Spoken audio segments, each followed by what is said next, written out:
El magnate, el hijo secreto y la tregua imposible. Atención. Del me gusta si crees en el poder de una mujer que se reinventa después de la traición. Y suscríbete para no perderte el dramático final. Comenta ahora, ¿el rencor es un arma más fuerte que el amor? ¿Qué pasa si, meses después de un divorcio devastador, tu ex esposa reaparece como la CEO de una compañía rival, lista para la guerra? Esta es la historia de Julián Torres, un magnate que intentó borrar a su ex esposa, Isabel Solano, de su vida. Pero Isabel no solo regresó, sino que lo hizo como patrocinadora principal de su propia gala benéfica, lista para reclamar su lugar y competir por su territorio. La élite de Madrid será testigo de una batalla corporativa que se convirtió en una venganza personal. Prepárate, porque esta noche el pasado explotará bajo los candelabros de cristal. Primera parte. La exclusión calculada y la traición. La estrategia del silencio. La oficina de ático de Julián Torres, con vistas al Paseo de la Castellana en Madrid, era el epítome del control. Julián, un hombre que vivía por la precisión, sentía que cada detalle de la próxima gala benéfica de la Fundación Torres estaba bajo su mando, excepto por una amenaza: su exesposa, Isabel Solano. Elena. La voz de Julián era un murmullo bajo y acerado hacia su asistente. Confirma una vez más. Isabel Solano no está en la lista de invitados, ni individualmente ni corporativamente. Quiero asegurarme de que no compre su camino de regreso a mi vida. Elena Cárdenas, la asistente, confirmó que el nombre de Isabel estaba ausente. Julián sonrió con satisfacción. 5 años habían pasado desde su amargo divorcio, un espectáculo público donde él había salido victorioso, mientras ella, según él, se desvanecía. Había subestimado a Isabel, cuya nueva empresa, Solano Empresas, era un rumor de crecimiento silencioso. Pero su tranquilidad se hizo añicos cuando Elena revisó la lista de patrocinadores. Hay una nueva entrada, señor Torres. Una contribución significativa realizada la semana pasada. Es Solano Empresas. El rostro de Julián se puso lívido. La donación era lo suficientemente sustancial como para colocar a Solano Empresas como patrocinador de nivel platino, solo superado por la Fundación Torres. Ella no solo había infiltrado su evento, sino que había tomado una posición de poder justo debajo de él. ¿Cómo sucedió esto, Elena? Su voz era un gruñido contenido. Isabel había jugado su mano con maestría, utilizando un representante externo para asegurar el patrocinio sin que Julián, cegado por su propia arrogancia, se diera cuenta a tiempo. Julián intentó un contraataque débil, pidiendo mitigar el patrocinio, pero era demasiado tarde. La gala se había convertido en un campo de batalla, e Isabel acababa de disparar el primer tiro. La gran entrada y la ovación inesperada. La noche de la gala en el Hotel Ritz era un espectáculo de vestidos y smokines, pero la verdadera anticipación flotaba en el aire. Julián, con un smoking impecable, se movía entre la multitud, manteniendo una fachada de anfitrión benevolente, pero el veneno de la inminente presencia de Isabel lo carcomía. Los susurros sobre el patrocinio de Solano Empresas se propagaron rápidamente. La gente esperaba una confrontación, un drama. Entonces, el salón se quedó en silencio. Isabel Solano se detuvo en la entrada. Vestía un impresionante vestido verde esmeralda y se movía con una gracia que emanaba poder. Julián sintió una sacudida, una reacción visceral que no esperaba. Ella no era la esposa asustada que él había conocido. Era una reina que regresaba a su reino. Cuando el maestro de ceremonias la anunció, solo hubo unos aplausos vacilantes. Pero cuando Isabel comenzó a caminar hacia su mesa estratégicamente ubicada, sucedió lo impensable. Uno por uno, los invitados comenzaron a levantarse de sus mesas. No fue una ovación planificada, fue una reacción espontánea de asombro y respeto. La élite de Madrid rindió un homenaje tácito a la mujer que se había atrevido a entrar en la guarida del león con tanta compostura y confianza. Julián permaneció sentado, con las manos apretadas debajo de la mesa, su rostro una máscara de control. En el interior rugía la humillación. Isabel había hecho su movimiento más poderoso: reclamar la narrativa con su mera presencia. Segunda parte: la guerra de estrategias y el enemigo común, el enfrentamiento íntimo y la batalla de propiedades. Durante un breve intermedio, Julián se encontró a solas con Isabel. La tensión entre ellos era palpable. «Debo decir», comenzó ella, con una sonrisa leve, «pareces sorprendido de verme». «Francamente sí», admitió Julián. «No sabía que Solano Empresas sería tan significativo. Creo en apoyar causas dignas y en hacer que mi presencia se sienta», dijo ella, con una mirada que decía mucho. «El destino me dio una segunda oportunidad, Julián». Julián sintió que ella lo estaba empujando a confesar el resto. Más tarde, Julián se enteró por un conocido de que Isabel había adquirido el antiguo edificio Goya, una propiedad que él había estado buscando durante años. Ella estaba compitiendo directamente con él en los negocios. Julián confrontó a Isabel. «El edificio Goya, una inversión muy prometedora», respondió ella, su tono deliberadamente despreocupado. «Las cosas se vuelven disponibles para aquellos que son persistentes». Julián comprendió. La gala era solo el preludio. Esto era una guerra de negocios. Su antiguo asesor de confianza le informó que varios inversores de Torres Industrias estaban contactando a Isabel. Ella estaba atrayendo activamente a sus inversores. Julián, en pánico, tomó una decisión radical. Trajo de vuelta a su estratega más despiadada y brillante, Catalina Durán. Catherine Davis, la misma que lo había ayudado a ganar el divorcio. «Catalina», dijo Julián, «el juego ha cambiado. Necesito tu ayuda. Es hora de pasar a la ofensiva». La alianza inesperada y el fantasma de Orlov. Bajo la guía de Catalina, Julián lanzó una serie de iniciativas de alto perfil para demostrar que Torres Industrias era la fuerza dominante. Pero Isabel no se inmutó. Ella contrarrestaba cada movimiento, demostrando que Solano Empresas era ágil y resiliente. La guerra estaba consumiendo a Julián. La paranoia lo carcomía. Entonces, Catalina descubrió la verdad. El grupo de inversión que financió la compra del edificio Goya por parte de Isabel estaba vinculado a un financiero sombrío y despiadado: Víctor Orlov. Orlov no era un rival, era un depredador que los estaba atacando a ambos. Catalina reveló el plan de Orlov: golpear las redes de suministro de Julián y la reputación de Isabel al mismo tiempo, contando con que ellos se destruirían mutuamente por el rencor. Isabel llegó a la misma conclusión. Su antiguo resentimiento era la arma perfecta de Orlov. Esa noche, Julián e Isabel se encontraron en la oficina de Catalina. El silencio entre ellos era el de dos soberanos. «Orlov está usando nuestra historia como su arma principal», dijo Julián. «Él está contando con nuestra división», replicó Isabel. «Si derriba a uno de nosotros, el otro es el siguiente». Ella propuso lo impensable: una alianza. «Es una locura», admitió Julián. «Es el único movimiento que él no verá venir», dijo Isabel.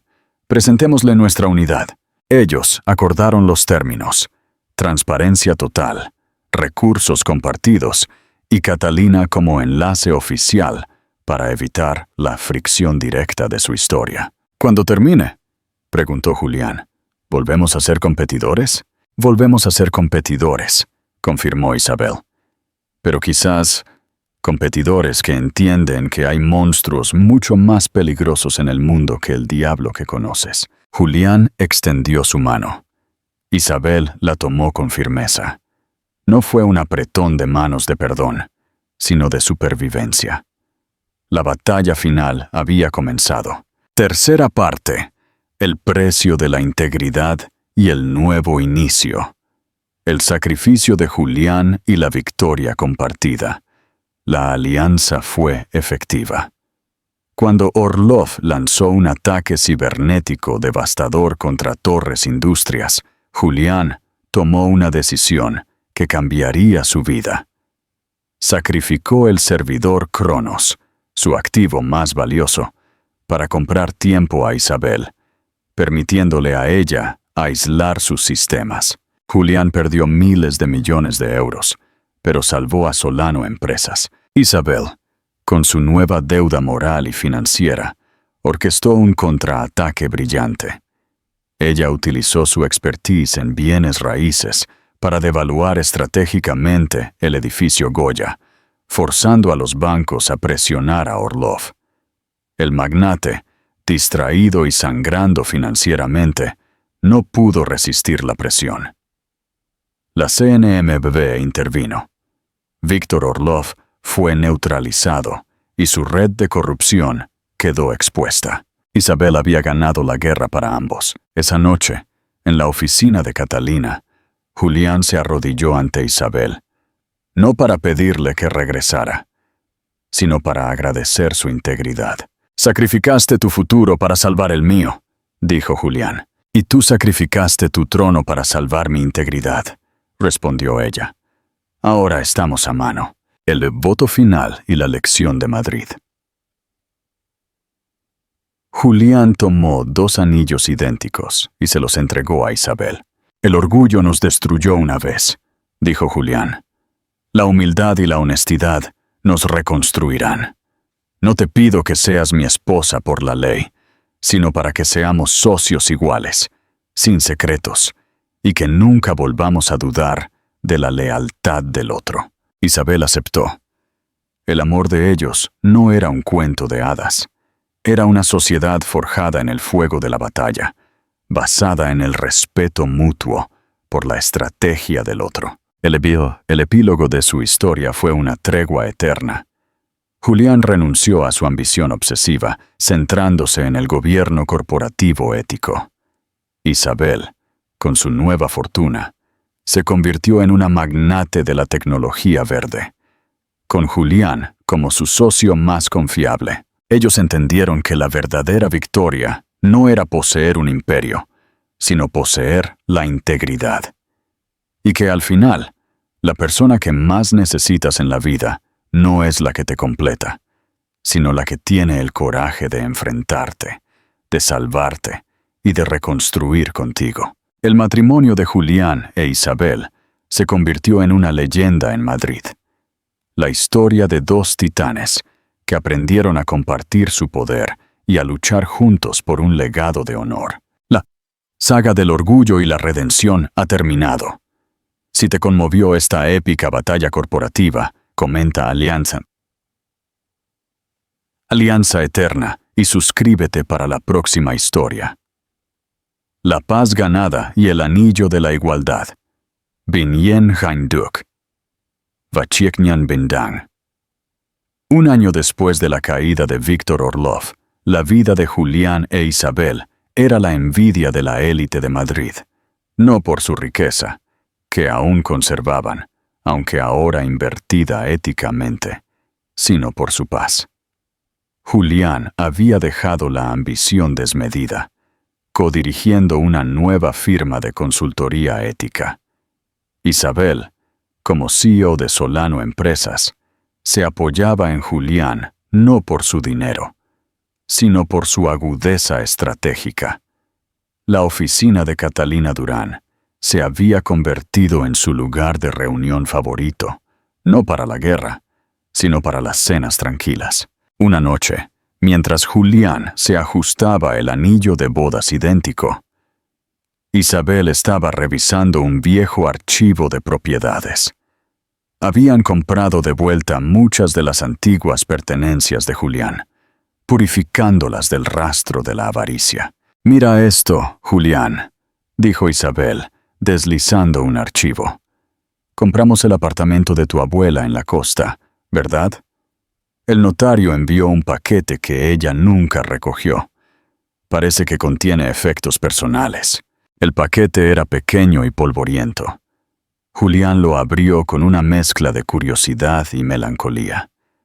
Dentro había una llave antigua de hierro forjado, que no parecía encajar con ninguna cerradura moderna, y una sola fotografía. La foto mostraba a un niño pequeño de unos 8 años, con el cabello oscuro y los ojos intensos, idénticos a los de Julián.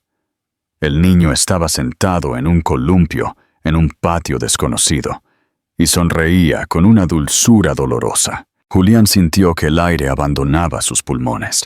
Él nunca había visto a ese niño. «¿Quién es?», preguntó Isabel, acercándose y sintiendo el miedo que emanaba de él. Julián negó con la cabeza, temblando. «No lo sé, pero se parece a mí. Se parece al niño que fui antes de que mi padre me convirtiera en un CEO».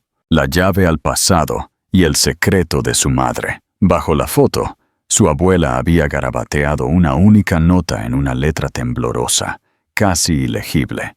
«Protege la llave. Ella nunca lo quiso. Él te necesitará». El pánico se apoderó de Julián. No era un juego de Orlov. Era un secreto de su propia familia. «La llave», murmuró Julián. «Esto no es la casa de mi abuela. Esta llave es de la antigua casa de verano de mi padre en el País Vasco.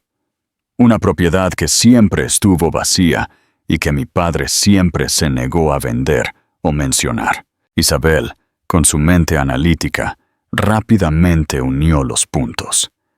«Tu abuela te dejó una clave, Julián. Un niño con tu parecido. Un secreto guardado por tu padre. ¿Podría ser este niño otro hijo de tu padre? Un medio hermano desconocido que tu abuela protegió». La implicación era asombrosa. Un niño más joven, de una relación extramatrimonial. Un posible medio hermano, que había sido escondido del mundo Torres. Julián recordó el frío y el vacío de su infancia, y entendió el significado de la nota. Su abuela, sabiendo la crueldad que su padre había infligido a sus hijos, y quizás a otros, había ocultado a este niño para protegerlo del legado Torres. «Tenemos que ir allí», dijo Julián, sintiendo que la guerra con Orlov había terminado solo para que comenzara una batalla familiar más profunda. «Necesito saber si hay un niño viviendo en el abandono por mi apellido». Isabel no dudó. Ella tomó su mano, con el anillo idéntico brillando. «Vamos juntos. Pero recuerda, Julián, esta vez no estamos buscando un activo, estamos buscando una vida». La puerta del País Vasco. 2 días después, Julián e Isabel volaban hacia el norte. Al llegar al País Vasco, encontraron una propiedad abandonada, oscura y cubierta de enredaderas. Julián insertó la llave antigua en la cerradura. El mecanismo gimió, y la puerta se abrió con un ruido que resonó en el silencio de los pinos. El interior estaba cubierto de polvo y telarañas, pero en el salón, bajo una lona, encontraron algo más: juguetes, libros escolares y un jersey pequeño y desgastado colgado de un clavo. El niño no estaba allí, pero había estado, recientemente. Y sobre la chimenea había una nota escrita en una letra infantil, colocada cuidadosamente junto a una foto de Julián en su traje de futbolista. «Papi, me fui a buscarte. No llores. Volveré cuando me encuentre». El misterio se profundizó. El niño no había sido abandonado. Había huido, buscando al único rostro de la familia Torres, que parecía bondadoso. Julián, el futbolista que había declarado su amor en el campo. «Tu jet voy. Chúng ta sẽ tiếp tục ngay lập tức câu chuyện đầy bí ẩn về đứa trẻ bỏ trốn. Julian và Isabel đã tìm thấy nơi ẩn náu, nhưng đứa trẻ lại biến mất, để lại một lời nhắn đầy cảm xúc. Parte text. La búsqueda del hijo del pasado. El chat del papi en la nota de la niña es un misterio. Dale me gusta si crees que Julián debe usar su fama de futbolista para encontrar al niño, y suscríbete para ver si el niño es el medio hermano o su hijo secreto. Comenta ahora, ¿cuál es el primer lugar donde el niño buscaría a Julián? ¿El estadio o la antigua oficina? La evidencia del abandono protegido. Julián se quedó mirando el jersey desgastado colgado del clavo y la nota infantil que decía: «Papi, me fui a buscarte. No llores. Volveré cuando me encuentre». El miedo que sentía no era por Víctor Orlov, sino por el vacío que emanaba de esa casa. Isabel se acercó, examinando los juguetes. Un viejo telescopio, libros sobre astronomía y un álbum de recortes lleno de imágenes de fútbol. Todos los recortes eran sobre Julián Torres, la estrella. «La nota está dirigida a ti», susurró Isabel. «Y no es una despedida, es una promesa de regreso. El niño te adora, te ve como un héroe, quizás el único rostro familiar que no le da miedo. Pero el jersey», dijo Julián, tocando el tejido, «está usado. Ha vivido aquí. Solo. Mi abuela protegió al niño de mi padre, pero no fue suficiente. Lo dejó aquí, aislado». Isabel entendió. El código de la familia Torres era el orgullo y el silencio. La abuela le dio al niño la llave del refugio, pero lo dejó solo para protegerlo de la crueldad del mundo exterior. Rápidamente, se pusieron manos a la obra. «Este no es un juego corporativo, es una emergencia», dijo Julián. «Isabel, necesito que uses tu red de startups para rastrear el teléfono satelital que la abuela debió haber dejado aquí para emergencias. Yo usaré mis contactos de seguridad». «Y yo usaré mi inteligencia», replicó Isabel. «El niño te está buscando, no donde está tu dinero, sino donde está tu corazón. ¿Dónde estaba tu corazón cuando eras adolescente? ¿O dónde hiciste tu declaración de amor al mundo?» El mapa del corazón de Madrid. Julián se dio cuenta. Su primer gran momento de gloria, su primera gran derrota. Todo ocurrió en el Estadio Santiago Bernabéu en Madrid. Si el niño lo veía como un héroe del fútbol, era el primer lugar donde buscaría a su papi. Llamaron a Catalina Durán desde el satélite. «Catalina, cancela todo. Necesito que movilices a tu equipo de ciberseguridad para rastrear las cámaras de seguridad en 3 puntos clave de Madrid: Estadio Bernabéu, la antigua mansión Torres y la universidad donde trabajaba mi hermano». La investigación de Catalina fue rápida y precisa. Encontraron una imagen: el niño, solo, en el vestíbulo de la Torre Torres. Estaba mirando la placa de mármol con el nombre de la compañía. Llevaba una pequeña mochila roja. «Está en mi antigua oficina», exclamó Julián. «Está buscando el corazón del imperio que cree que soy». «No», replicó Isabel, mirando la imagen.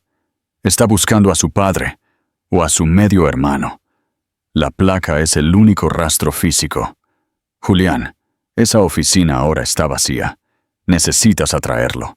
Necesitas hacer que el niño te encuentre». El mensaje en el campo vacío.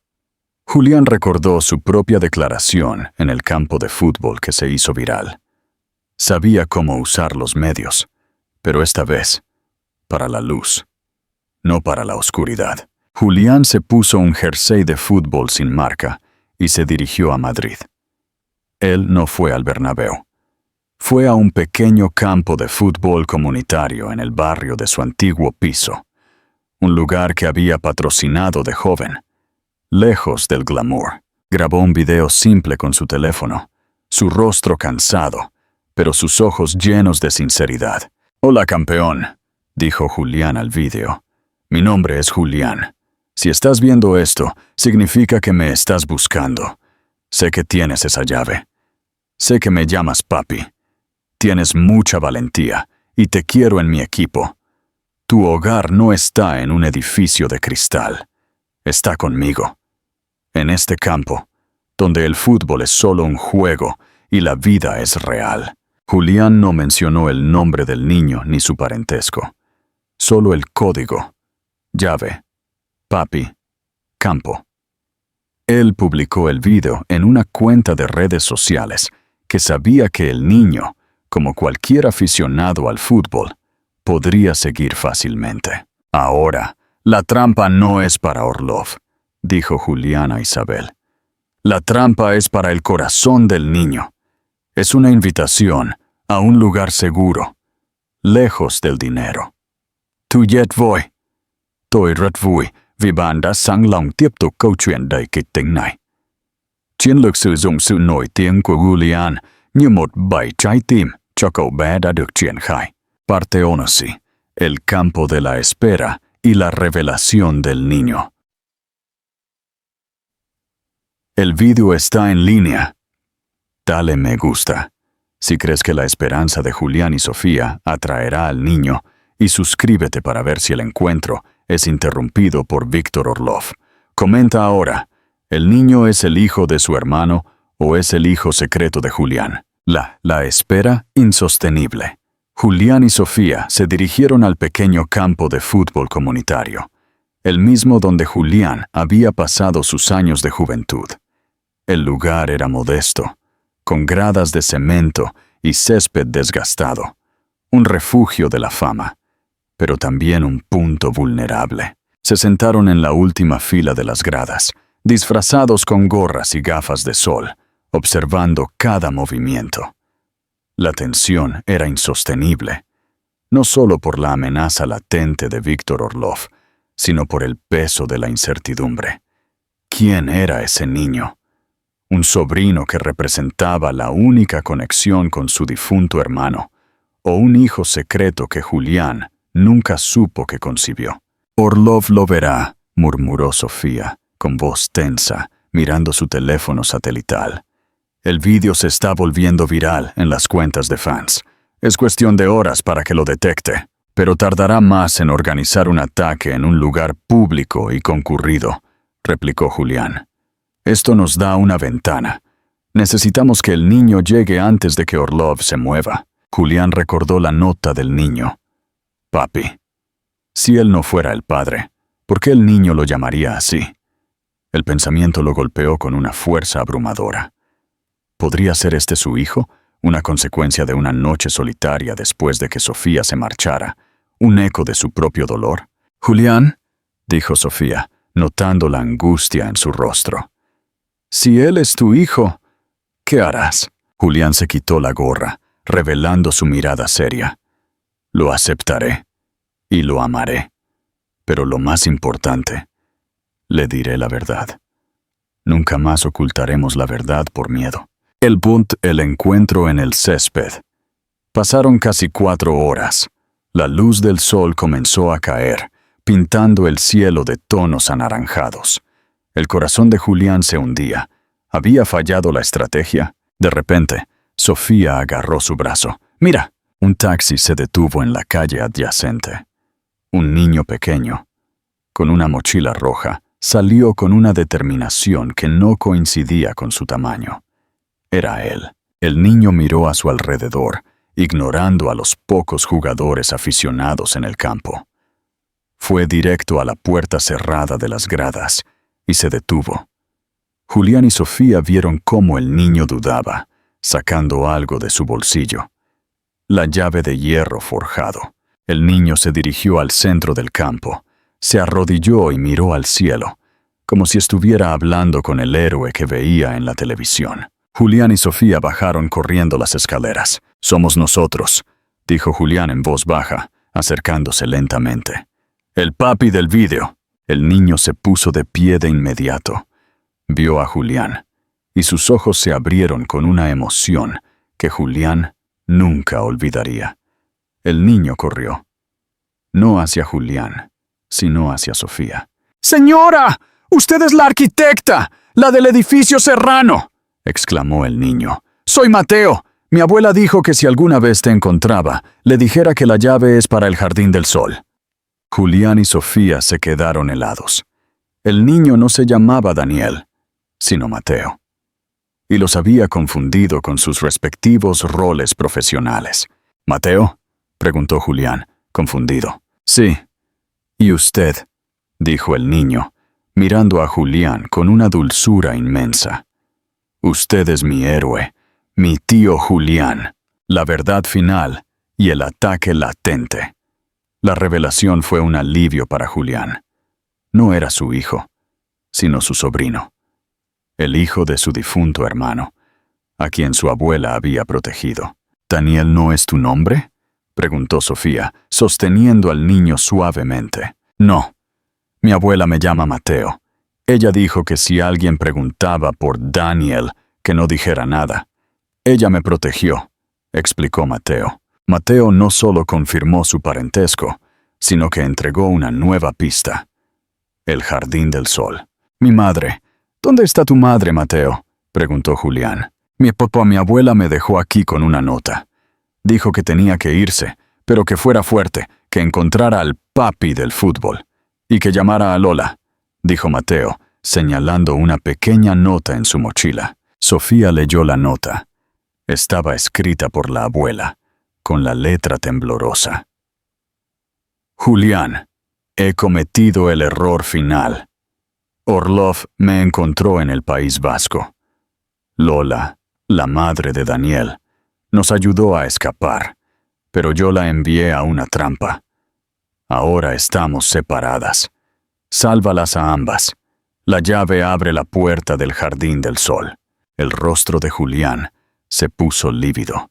Víctor Orlov no había estado buscando a Mateo, sino a Daniel, ya que el nombre Daniel era el que figuraba en los archivos. La abuela había sacrificado su propia seguridad para proteger a Mateo y alertar a Julián. Pero en un intento desesperado por protegerse, la abuela había puesto a Lola y a Daniel en una trampa de Orlov. «Tenía que ser una trampa», gritó Julián. «Orlov está detrás de Daniel y Lola. Nos ha estado observando todo este tiempo.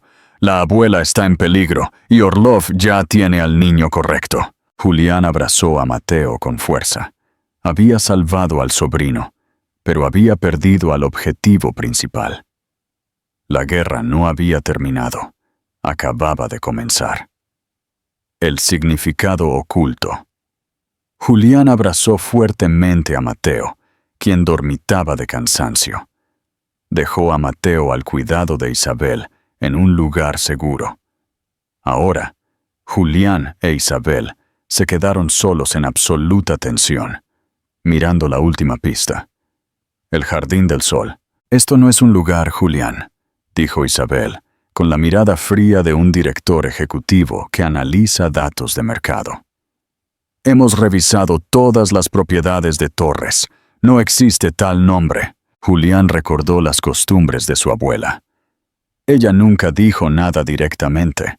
Recordó conversaciones sobre jardinería, sobre jardines secretos. «Mi abuela», susurró Julián. Ella siempre decía que el sol real no estaba en el cielo de Madrid, sino en el primer lugar donde mi padre se atrevió a soñar con ser un hombre de familia, antes de que el dinero lo corrompiera. Isabel comprendió de repente. Estaba hablando de la órbita original de la familia, el primer edificio de la Fundación Torres, exclamó Isabel. El pequeño centro social que tu padre fundó antes de convertirse en un magnate despiadado. El jardín es la fundación, y el sol es el logo que usaban, una silueta del sol. Pero ese edificio fue demolido hace 10 años. Julián negó con la cabeza. El edificio fue demolido, pero los túneles de servicio y el búnker que utilizaba mi padre para sus reuniones secretas corporativas todavía existen. Ese es el lugar donde se sentiría más seguro, en las sombras de sus viejos sueños. Black Pawn e la trampa final, de Orlov. Orlov ha elegido el lugar, un lugar que alguna vez fue un símbolo de la bondad de la familia Torres, ahora una prisión para sus dos víctimas. Julián e Isabel, con Catalina al mando desde lejos, trazan un plan. Saben que Orlov está esperando su llegada. Orlov no es un asesino, Julián. Es un hombre de negocios, advierte Isabel. Quiere algo, no a Daniel. Te quiere a ti. Quiere le devuelvas el dinero que perdiste al destruir su red en el Báltico. Julián, ahora un director general ético, entendió que Orlov no aceptaría dinero sucio. Necesitaba legitimidad. Quiere que la Fundación Torres invierta en su empresa fantasma. Un cheque de limpieza total, concluyó Julián. Julián preparó una estrategia: cambiar la vida por la inocencia. Fue al lugar donde estaba detenido Orlov. El lugar era un sótano oscuro y frío, bajo los cimientos de un edificio destruido. Orlov estaba allí, con una sonrisa engreída. Lola estaba atada, y Daniel, el pobre niño, estaba atrapado entre Orlov y un guardaespaldas. «Julián Torres, que he venido», saludó Orlov. «Te equivocaste. Te equivocaste por culpa de tu familia. Te equivocaste, y te equivocaste por culpa de tu familia». Julián sacó un documento. No un cheque, sino un contrato de transferencia de acciones. «No, Orlov. Te equivocaste por culpa de mi nuevo jefe», declaró Julián. «Con esto, tienes la legitimidad que tanto deseas. A cambio, libérame a Lola y a Daniel, y a mi abuela». Orlov, abrumado por la oferta, examinó el contrato. Era la legalización que siempre había anhelado. Aceptó. El último minuto y el regreso de Isabel. Justo cuando Orlov firmó el contrato, sonó un pitido. Era la señal de Isabel. «Espera, no he terminado», gritó Julián. «Hay una cláusula que debes ver. Inversión forzada». Orlov frunció el ceño. En ese momento, Isabel irrumpió desde un túnel lateral, junto con un escuadrón de policía cibernética. «Orlov», gritó Isabel, «tu firma está en el contrato de una empresa de ética. Hemos estado rastreando tu empresa fantasma, y este contrato nos da la prueba de que has estado utilizando la Fundación Torres para lavar dinero durante años». Orlov se quedó estupefacto. «Es una trampa». «No, es una adquisición legal hostil a la legal», se rió fríamente Julián. «Firm the legal, renuncia a la empresa, entregando al. Lola y Daniel no son tu moneda de cambio. Son los testigos de tu crimen». La policía entró corriendo. En medio del caos, Lola y Daniel fueron rescatados. Orlov, mientras lo escoltaban, miró a Julián e Isabel, que sostenían a Lola y su hijo en brazos.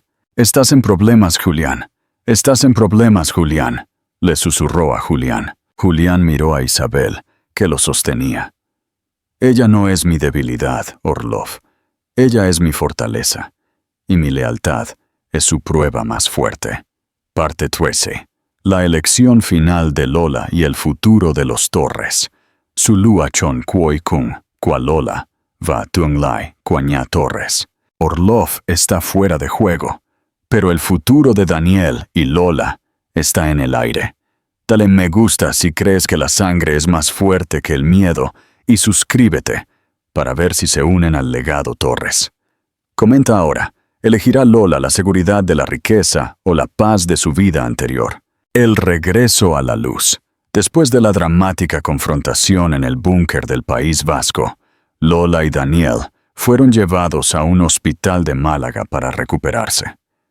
Julián e Isabel se aseguraron de que la noticia de su rescate no llegara a la prensa, protegiendo su anonimato. La abuela de Julián también fue encontrada a salvo, y aunque estaba conmocionada, la sonrisa al ver a su nieto y bisnieto, Mateo, confirmaba su alivio. La abuela de Julián se acercó a él con los ojos llorosos. Lo siento, Julián. Escondí al niño de mi hijo para protegerlo del legado, y casi lo perdemos por eso. No lo hicimos, abuela, y hemos aprendido que el verdadero legado no es el dinero, sino la protección. Dejemos que el pasado se vaya, dijo Julián con calma. La guerra había terminado, pero ahora venía la prueba más difícil: la integración familiar. La propuesta de la fortuna. Una tarde, en una habitación de hospital tranquila, Julián y Sofía se sentaron con Lola. Daniel estaba jugando tranquilamente con Mateo en la sala contigua, bajo la supervisión de un guardia de seguridad discreto. Julián, ahora un hombre transformado, no recurrió a la intimidación ni al control. Habló con honestidad y humildad. «Lola», dijo Julián, «usted no quería la fortuna de los Torres, y la respeto por eso. Pero la ley es clara. Daniel es un heredero directo.